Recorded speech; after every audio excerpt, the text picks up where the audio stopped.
proven. Our brains react to intense prayer. I was sent this article from a good friend of mine, and it's pretty interesting. There's actually two articles. One's from the Huffington Post, which is a little older, and then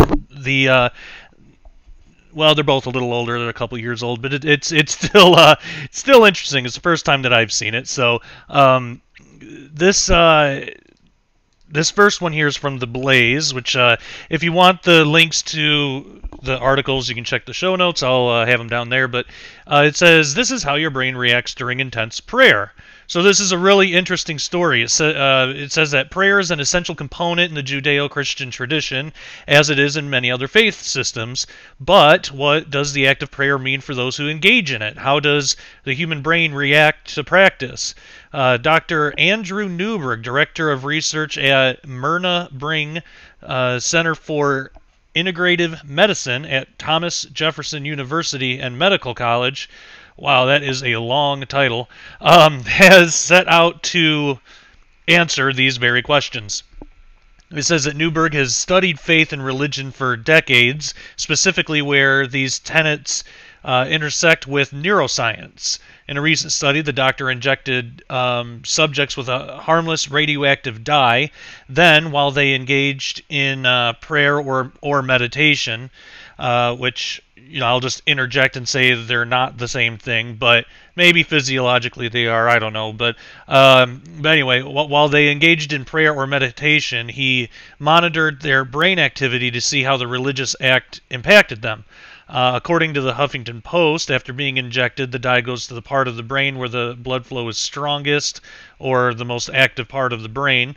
And in a report that recently aired on Science's networks Through the Wormhole, Newberg explained the study and how prayer appears to impact the human brain.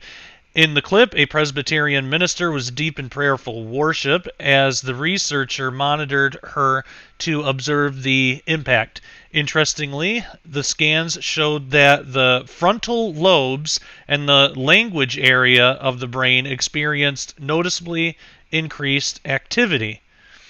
And this is noteworthy for a number of reasons. Consider that many evangelical Christians describe their prayer experience as a personal relationship in which they speak directly with God. Many times a comparison is made between the faithful's relationship with the Almighty and friendships that people have with one another. In this sense, God is viewed as a friend who is willing to listen and to speak back to those who pray. This description of prayer is important, seeing as the frontal lobes and language portions of the brain activate during conversation. So as a result, Newberg believes that the brain reacts during Judeo-Christian prayer in the same way that it does when somebody is talking to a friend or coworker. And then there's a quote, to the brain, talking to God is indistinguishable to talking to a person. And that's what Morgan Freeman proclaimed on that show, Through the Wormhole. It says, Newberg says here that they are really having this kind of experience. Newberg said to the faithful in prayer, of the faithful in prayer, the experience is at least neurotically real. Now, interestingly, while atheists and non-believers spend time meditating or contemplating God's existence, no impact on the brain is observed in the frontal lobe. So remember, about halfway through the article here, it said that, which is weird how they kind of ordered this. You would think that fact would have came right after they said this, but with the Presbyterian minister said the scan showed that the frontal lobes and the language area of the brain experienced noticeably increased activity. Yet for atheists and other non-believers, there was no impact on the frontal lobe. So that's interesting. There's a little more information on in the Huffington Post article. A lot of it's kind of the same, but you know, it says that there was a video that recently aired on Through the Wormhole, narrated by Morgan Freeman, and it talks about how they actually do the experiment with the dye. and it says, and it repeats here, while observing atheists meditating or contemplating God, Dr. Newberg did not observe any of the brain activity in the frontal lobe as he observed in religious people. The image below compares brain activity at rest while the other subject is in deep meditation. And then there's a picture there, so if you want to see the picture, you can click on the links. And then there's just the last paragraph here that says, Dr. Newberg concludes that all religions create neurological experiences, and while God is unimaginable for atheists, for religious people, God is as real as the physical world. So it helps us to understand that at least when they, meaning religious people, are describing it to us, they are really having this kind of experience. This experience is it's real to them. So, of course, because it is real. But anyway, so it's interesting that it can be scientifically tested and even proven that the brain reacts to prayer when a believer prays, yet not when an atheist tries to do the same thing, because and this doctor here concludes that it's because for us it's just real, as if like they just think that.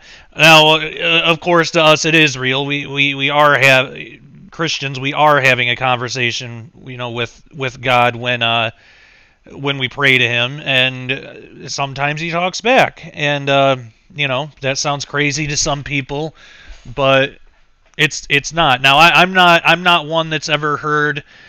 Has audibly heard God's voice speak to me. I did have one experience that was sort of like that, but I wrote about that in my book Disclosure. It was interesting, but that was like a one-time thing. But there are people who do hear from Him, and there are people that hear from other things and think that it's God. So it's kind of a convoluted issue on that end of it. But anyway, what's your reaction to this article? What do you think? Is this like, well, duh, of course, or what do you all think? I'm interested to know. Leave a comment below. If you haven't done so already, subscribe for more videos like this, and please share. I'd love to hear what other people have to say as well. So a big thank you to my friend Sarah Brown, who was a guest on the Sharpening Report, where we talked about for about 4.5 hours her amazing research into the Bigfoot phenomenon. We tossed around some different ideas about it, and it was a great show. It was a great discussion. She's an excellent researcher, and I'm thankful that she passed this along my way. She suggested this would make a good video, and I agree. So, yeah, leave a comment, share, subscribe, and as always, take care and God bless. Bye.